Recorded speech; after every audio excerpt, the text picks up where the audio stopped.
Los apóstoles volvieron a reunirse con Jesús y le contaron todo lo que habían hecho y enseñado. Él les dijo: vengan ustedes solos a un sitio tranquilo a descansar un poco, porque eran tantos los que iban y venían que no encontraban tiempo ni para comer. Evangelio según San Marcos, capítulo 6, versos 30 al 34. La pedagogía de Jesús de Nazaret está entre las palabras y los gestos. Es una armonía perfecta entre anunciar la palabra y preocuparse mucho por las personas. Notas amables a la palabra de Dios. Sábado, 3 de febrero, año 2018. Dos grandes enseñanzas de la palabra de Dios para este día.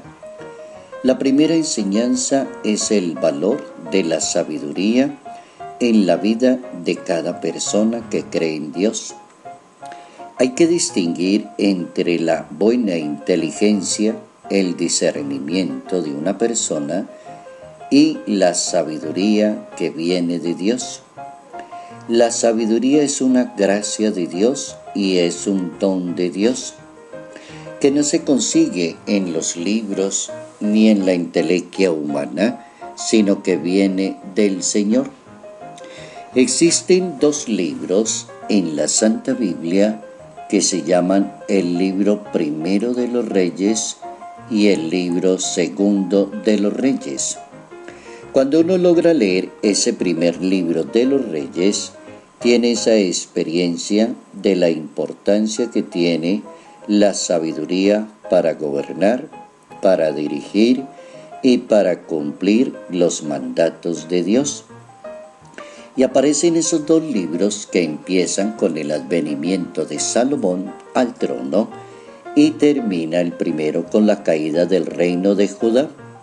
Es decir, sería una experiencia de 4 siglos, desde el siglo X hasta el siglo VI antes de Cristo. Hay algo bien interesante en ese primer libro de los Reyes, como se trata de la secuencia de los gobernantes, qué hace el gobernante, cómo cumple el gobernante y cómo llega a plenitud la obra de un gobernante. Lo que se pretende es cómo los reyes observan las normas de la ley, de la manera como Dios cumplió sus promesas y todo lo que Dios promete a su gente.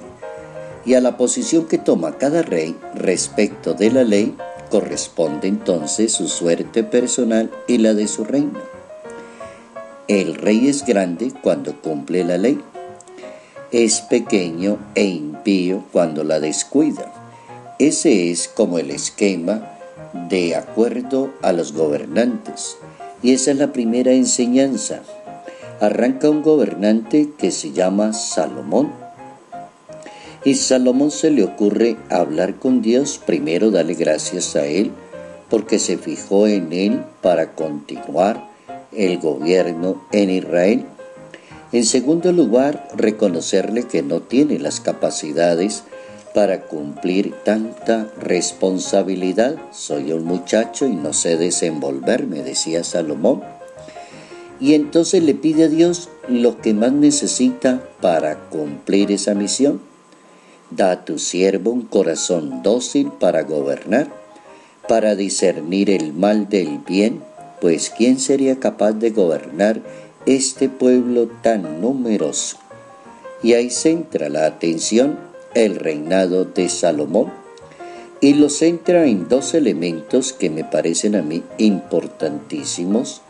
Y el primer elemento que se le ocurre a Salomón, un corazón dócil.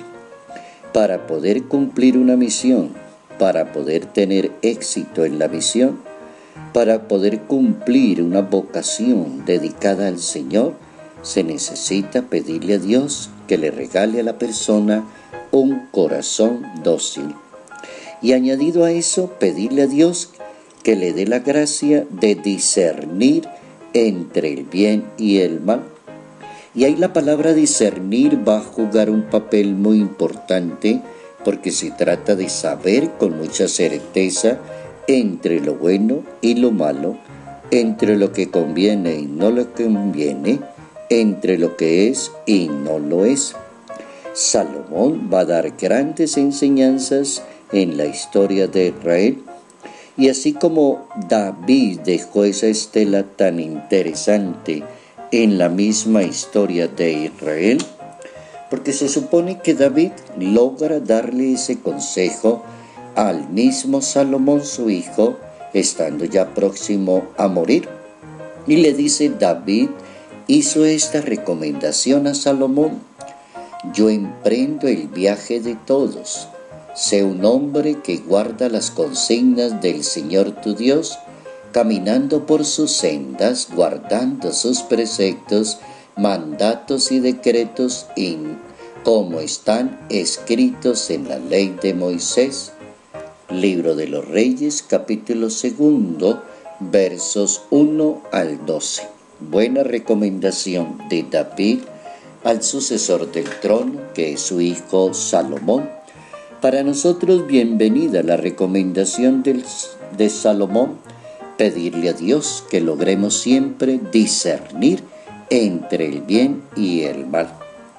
La segunda idea de la palabra de Dios nos la regala el Evangelio de San Marcos en ese capítulo 6, la pedagogía de Jesús de Nazaret.